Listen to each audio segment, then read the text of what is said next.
Welcome to the Business Owners Council, Legal Issues from Growth to Exit. Most business owners think a lawsuit starts when someone files a complaint, but the reality is that decisions made before anyone steps into court generally determine success. In this two-part series, we're talking about how smart business owners evaluate disputes before they become expensive distractions. We're talking with Brick Business Law founder and managing attorney Kevin Brick about why lawsuits are won and lost before the lawsuit and how smart business owners evaluate litigation decisions.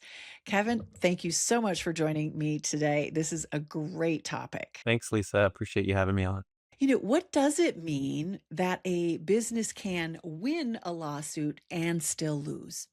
Well, there's a lot of costs that go into a lawsuit, not just money costs. We're talking about effort of your management, of your team, stress, opportunities lost that you could be doing other things as a business. And all those things together, when you look at them, they could eclipse the benefit. And sometimes too, if you win a judgment, but you can't collect it, then you've won on paper, but haven't really won in reality. So all these pieces of on the cost side have to be weighed against what are the benefits that the business really wants out of it. And so there's a lot of benefits that can come out of a lawsuit, but you gotta really know what the goals are. So sometimes the goals are to win money. Sometimes it's to get an injunction to stop some harm from happening.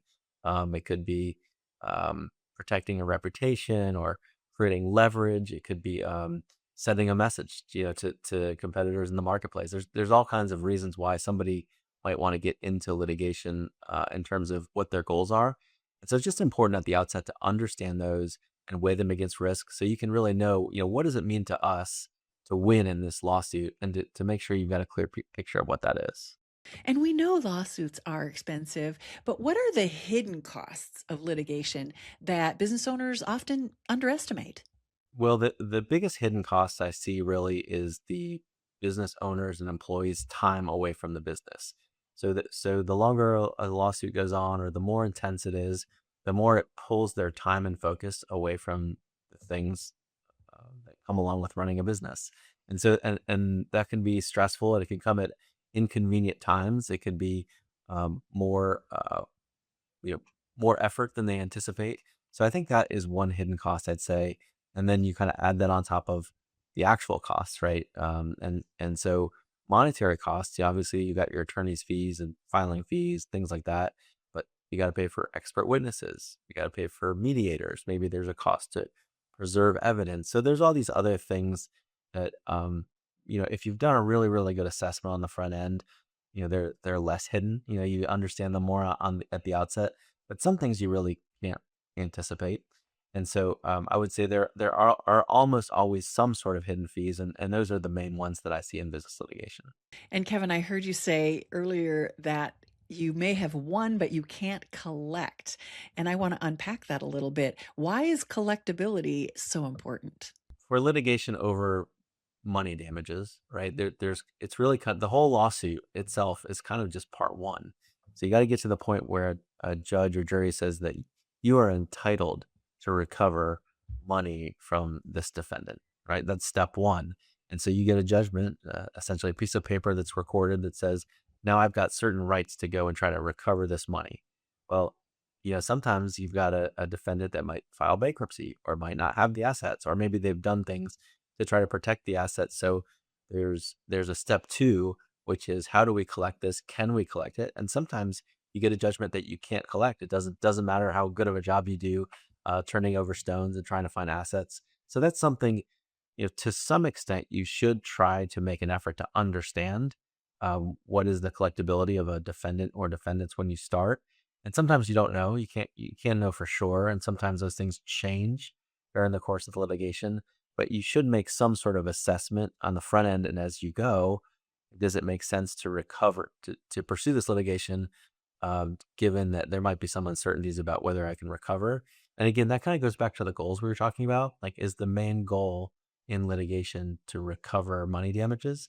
And if it is, and collectability is an issue, that's something that you really got to think through and examine it the best way that you can as the lawsuit is going on. And I know there's another piece to this, and that's the attorney's fees. How do attorney's fees provisions change that assessment or analysis?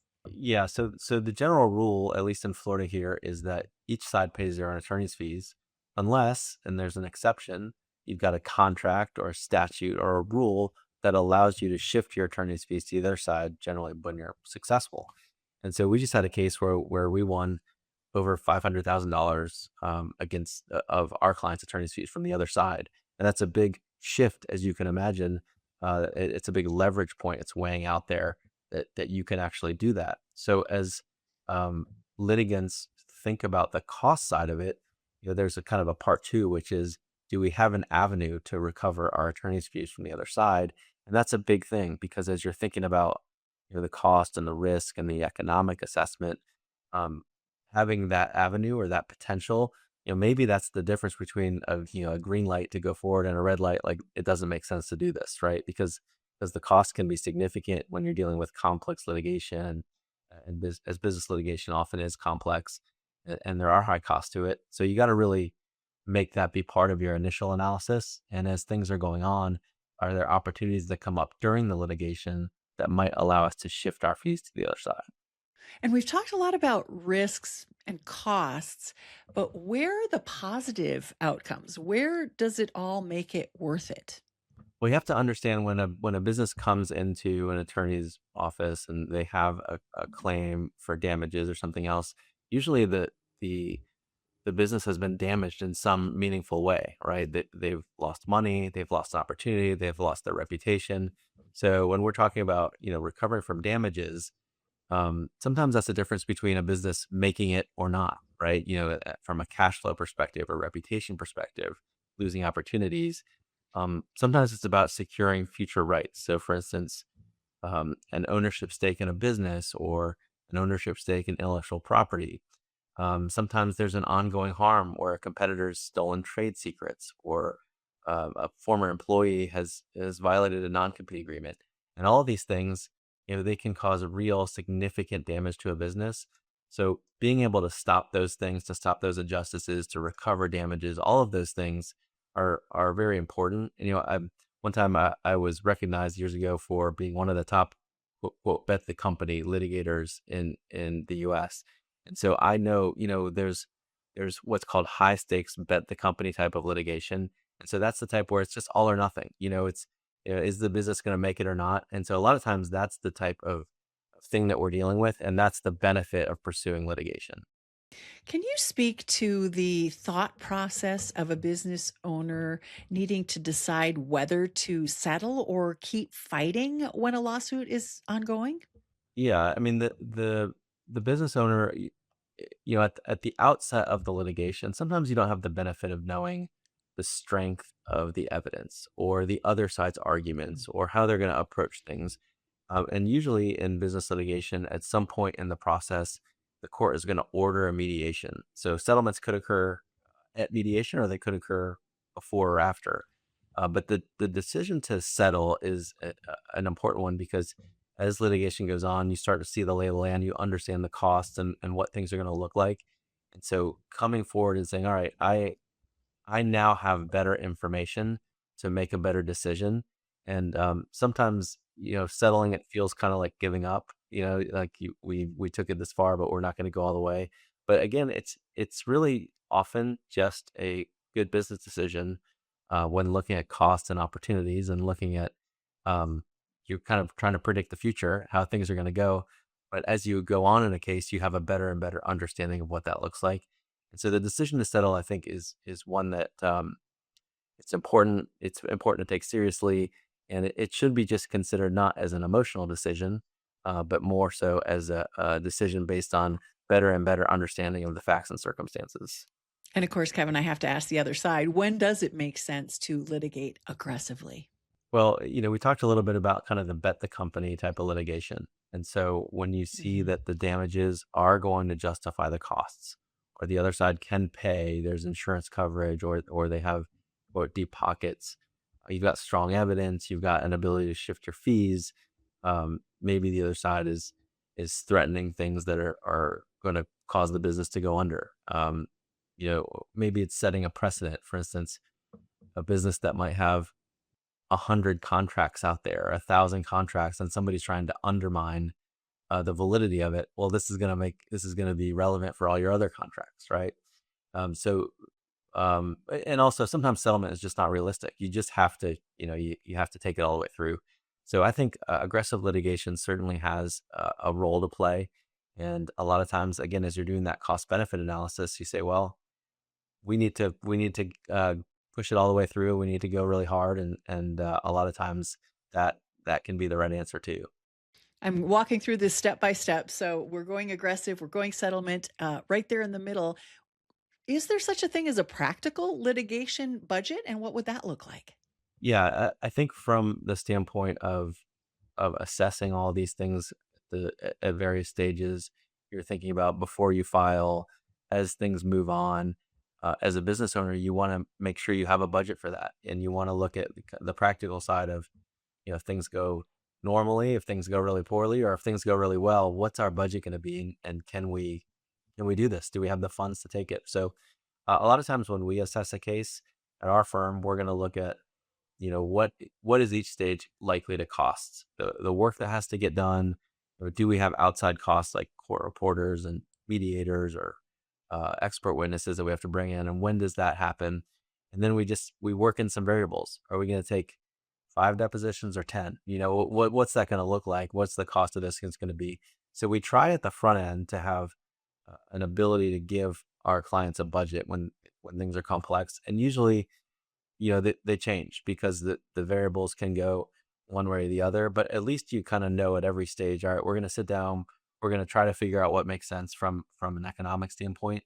And then you, as a business owner, you're going to have some predictability, hopefully, of what a budget looks like. And again, does it really make sense to go to the next stage and the next in the litigation, given the cost and the potential benefits? And I know it's not always about litigation, but when do the mediation and settlement stages become the most effective option? Well, most cases of all kinds settle before trial. And that's especially true in business litigation cases like what we do. And most of the reason is because you start to see all the facts come out ahead of time. You take depositions, you see the documents, you can apply the law, you see all the different filings. And most of the time, when you've got business owners, generally they're sophisticated enough to say, okay, I see I see where this is going. I can make a practical assessment of the risks and the outcomes. And trial is expensive, and so a lot of times people will sit down and they'll try to find a way to make it work before trial, and they often do with skilled mediators and attorneys trying to help them make a good decision. And so I would say generally the stage where mediation happens usually is somewhere along the line of, we have an idea of what this case looks like. We have an idea of what the issues are. We have a good idea of the potential outcomes, and both sides do. And then sitting down at that stage with both sides and kind of laying out your case and sitting with your client as the attorney, talking to the mediator, that's really where it usually happens, because uh, everybody has a reasonable expectation of the outcome at that point. And so that's where I'd say it generally makes the most sense. And as mediators will often tell you, successful mediations are ones where everybody walks away a little bit unhappy with the outcome, because everybody thinks, in the best case scenario, I'm going to get this outcome. But there's, of course, uncertainty and cost to get there. So usually you kind of ratchet down the expectations a little bit, and everybody can find some common ground. Well said. I like where you're leaving it today. We're talking about the case being won or lost before we walk into the courtroom. Final thoughts on this two-part series. Yeah, I'd say business owners really, they should approach business litigation and disputes just like any other business decision. They should look at it as an investment. They should look at costs and risks and opportunities. And then, as litigation goes on from start to finish, they should reassess and make sure that they're making the right decision for their business, understand the plan, and then just continue to execute it with good counsel. Kevin, thank you again for your insights on litigation, mediation, and all the steps that business owners can take to move this process forward. Thank you. If your business is facing a serious dispute, do not start with the question, can I sue? Start with a better question. What is the smartest business outcome? And what legal strategy gets me there? At Brick Business Law, their lawyers work with business owners to evaluate risk, protect leverage, and make practical decisions before litigation takes over the business. Visit them at brickbusinesslaw.com for a free consultation. And come on back next time. Thank you, Lisa.